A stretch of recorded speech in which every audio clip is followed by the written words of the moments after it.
wasn't sure I was going to remember everything I wanted to say, so I wrote it down.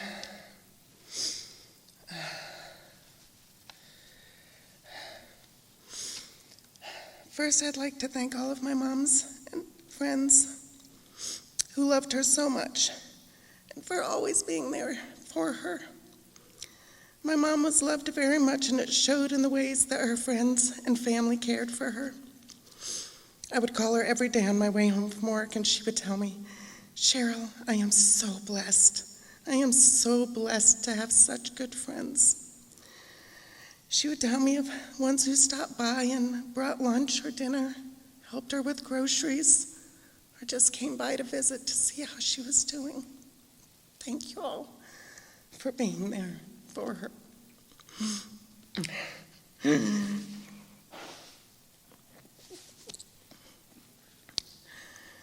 My mother wrote a journal of her journey with cancer. And in 2015, she wrote that she was told that the cancer was not curable, but treatable, and could give her about 5 years. And I never knew that. She never told me that.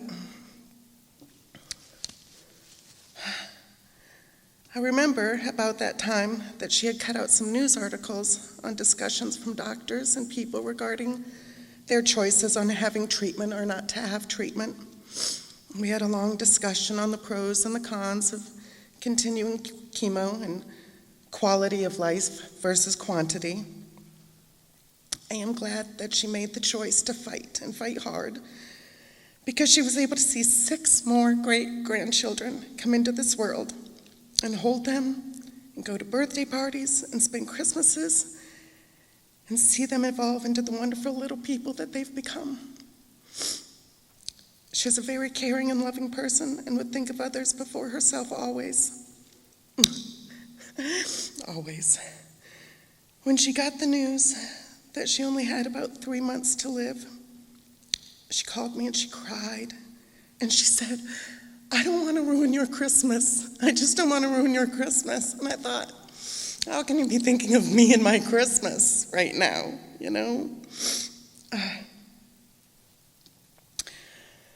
My mother was my best friend.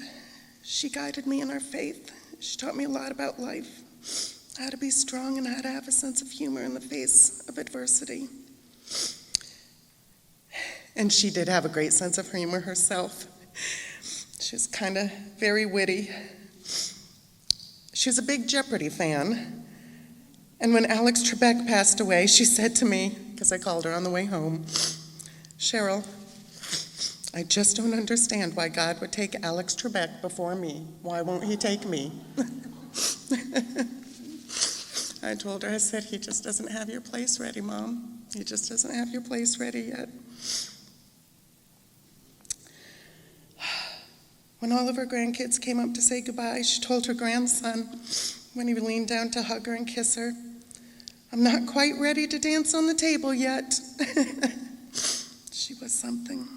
And I really miss her smile. She had a great, great smile, and she was always smiling and laughing. My mom was a devout Christian who loved the Lord very much, and she spent her entire life praising him and doing his work. And she looked forward to the day when she would be at home with him in heaven. I remember one time, in the last week, she told me, she said, "I'm ready to go, Cheryl. Can you just get my car keys? I'm ready to go home." And I knew it. She went, and I said, "Are you going to drive there?" And she goes, "Yes, I'll drive if I have to." So I went and I got her car keys and handed them to her. She did always tell me, as far back as I can remember, from a small child, and she even had it written in her Bible for me to remember, I guess, that she would meet me in heaven at the Middle West Gate. And I'll see you there, Mom. I'll see you there. Thank you.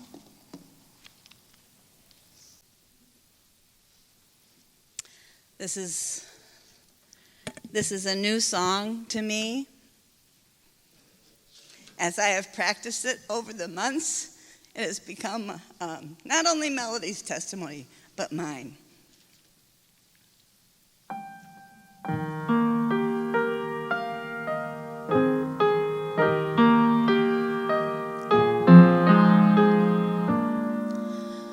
All the way my Savior leads me. What have I to ask beside? Can I doubt his tender mercy?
wanted to read something that me and my grandmother both connected with during the last couple of months, spending the time with her that we did. We got to share many conversations. I'm grateful for those last couple of months because between conversations, memories, and learning her example, so to speak, so this is something we connected on. The dash. I read of a man who stood to speak at a funeral of a friend. He referred to the dates on the tombstone from the beginning to the end. He noted that the first came the date of birth and spoke of the following dates with tears, but he said what mattered most of all was the dash between those years. For that dash represents all the time they spent alive on earth, and now only those who love them know what that line is worth. For it matters not how much we own, the cars, the house, the cash. What matters is how we live and love and how we spend our dash. So think about this long and hard. Are there things you'd like to change? For you never know how much time is left that can still be rearranged. If we would just slow down enough to consider what's true and what's real, and always try to understand the way other people feel. To be less quick to anger and show appreciation more in love, the people in our lives like we've never loved before.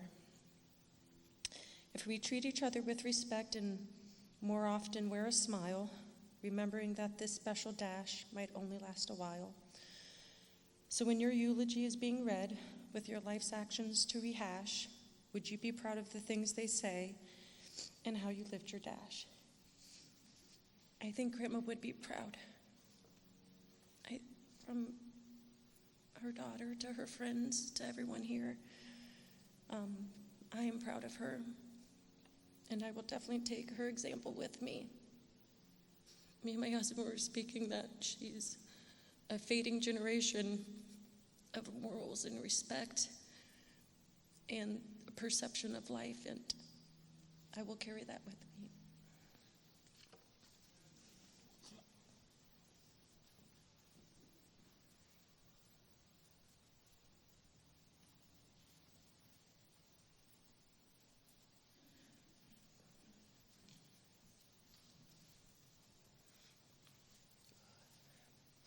Hello, I'm Heather. I'm Melodie's granddaughter. I wrote a few things down also just to kind of make sure I don't forget what I wanted to say. I'm going to read a poem in your pamphlet called The Day God Called You Home.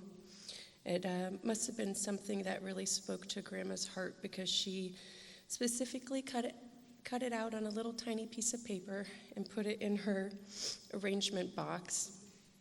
She was always very organized up until the very end. She actually did that when she saw things that resonated with her. She would cut them out, little paper clippings or poems or sayings, and as we've been going through her things, we've been finding them all over the house, so it's really fun to read little mementos that she lived by and that she kept close around her, always reminding herself to live by those words. So, the day God called you home, God looked around his garden, and he found an empty place. And then he looked down upon the earth, and he saw your tired face. He put his arms around you, and he lifted you to rest. God's garden must be beautiful. He always takes the best. He knew that you were suffering, and he knew you were in pain. He knew you would never get well on earth again. He saw the road was getting rough, and the hills were hard to climb. So he closed your weary eyelids and whispered, "Peace be thine." It broke our hearts to lose you, but you didn't go alone, for part of us went with you the day God called you home. Something about the end with Grandma is that she was very much at peace with leaving her physical body. She knew where she was going, to that Middle West gate, and she was not afraid. She knew she was not alone, and it was very beautiful. I feel incredibly grateful that we were able to be by her side as she passed. We had intimate moments that I will always cherish. I want to say thank you to her friends and community groups. You are so important to her, for being there and for checking in on her often. The family thanks you. I want you all to know how much she meant, or you meant to her. I also want to say thank you to our husbands for doubling down with our kiddos, which allowed us to be with Grandma and care for her till the end. I know being surrounded by family added to her peaceful transition, so thank you.